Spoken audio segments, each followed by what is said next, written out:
Selamat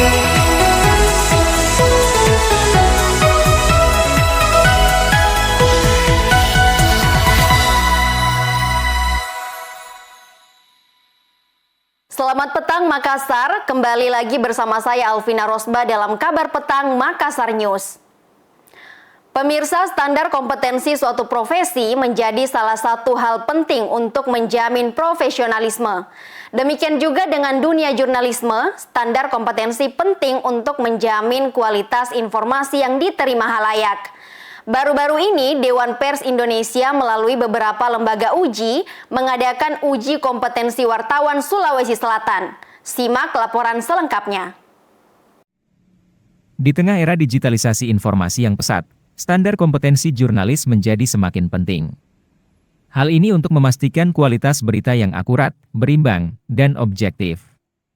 Menyadari hal tersebut, Ikatan Jurnalis Televisi Indonesia, IJTI, Sulawesi Selatan, Sulsel, menggelar uji kompetensi jurnalis, UKJ, TV 2024. Acara ini berlangsung di Hotel Aston Makassar selama 2 hari, 30 hingga 31 Mei 2024. UKJ TV ini diikuti oleh puluhan jurnalis televisi dari berbagai daerah di Sulsel. Mereka diuji kemampuannya dalam hal teori jurnalistik, teknik penulisan berita, dan praktek peliputan berita. Ujian tertulis meliputi soal-soal tentang kode etik jurnalistik, hukum pers, dan pengetahuan umum. Sedangkan ujian praktek meliputi simulasi peliputan berita dan penulisan naskah berita. Ketua IJTI Sulsel, Andi Muhammad Sardi, mengatakan bahwa penyelenggaraan UKJ TV ini sebagai upaya untuk peningkatan kapabilitas jurnalis televisi di Sulsel. Hal ini juga dilakukan untuk sebagai salah satu upaya dari Dewan Pers bersama IJTI untuk dapat mengembangkan kapabilitas teman-teman jurnalis untuk bisa lebih memahami lagi dan lebih bisa memfilter bagaimana cara mengolah suatu berita itu yang bisa menghasilkan sesuatu yang positif dan bisa dipercaya oleh publik. Dan dengan memiliki standar kompetensi seperti sekarang ini, jurnalis itu bisa mendapat kepercayaan dari publik bahwa berita yang disajikan itu memang faktual sesuai dengan apa kenyataannya yang terjadi di lapangan. Salah seorang peserta UKJ TV mengaku mengikuti kegiatan ini sebagai ajang pembuktian kompetensi profesionalitas. Nah, kenapa saya mengikuti kegiatan ini? Ya, sebagai jurnalis yang profesional pasti harus dibuktikan dengan uji kompetensi. Nah, ini adalah salah satu syarat supaya kami ini sebagai jurnalis bahwa menunjukkan profesionalisme kami di bidang jurnalistik. Uji kompetensi jurnalis TV ini merupakan langkah penting untuk meningkatkan kualitas jurnalisme di Indonesia. Dengan jurnalis yang kompeten, diharapkan masyarakat dapat memperoleh informasi yang akurat dan berimbang. Pemirsa, pelayanan jemaah haji embarkasi Makassar semakin maju. Salah satu terobosan terbaru adalah pelayanan prima bagi jemaah haji lansia. Dari data Media Center Haji Embarkasi Makassar, setiap kloter terdapat 30% jemaah haji yang lanjut usia. Pihak penyelenggara Haji Embarkasi Makassar mengutamakan layanan haji ramah lansia yang memprioritaskan jamaah calon haji lansia. Pihak penyelenggara Haji Embarkasi Makassar memprioritaskan pelayanan terhadap calon haji lansia. Layanan yang diberikan mulai saat turun dari bus, para jemaah lansia ini diberikan pendampingan khusus dari petugas haji.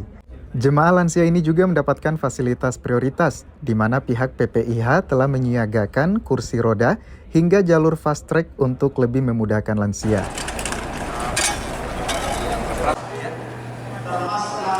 Tidak hanya itu, dalam proses pemeriksaan dokumen, jemaah lansia ini juga dilayani secara khusus oleh petugas haji, serta memberikan kursi bisnis saat penerbangan baik menuju Tanah Suci atau nanti ketika balik ke tanah air.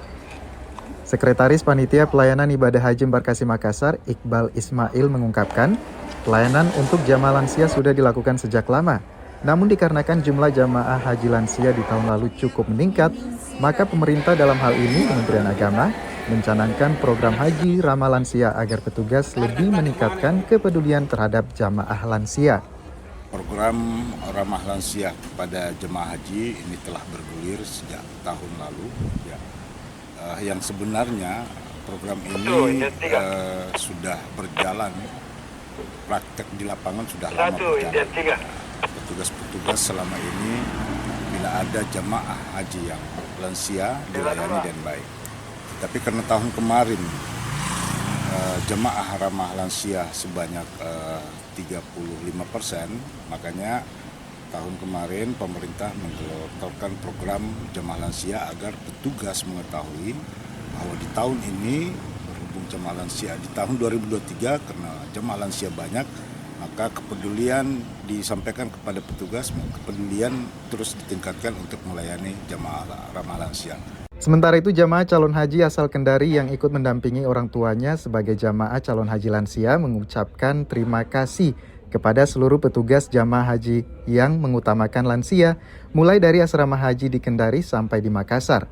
Ia berharap kepengurusan dari petugas haji sampai di Mekah hingga pulang nanti di tanah air. Terima kasih banyak atas kerjasamanya petugas semua. Ada program ramah lansia sekarang.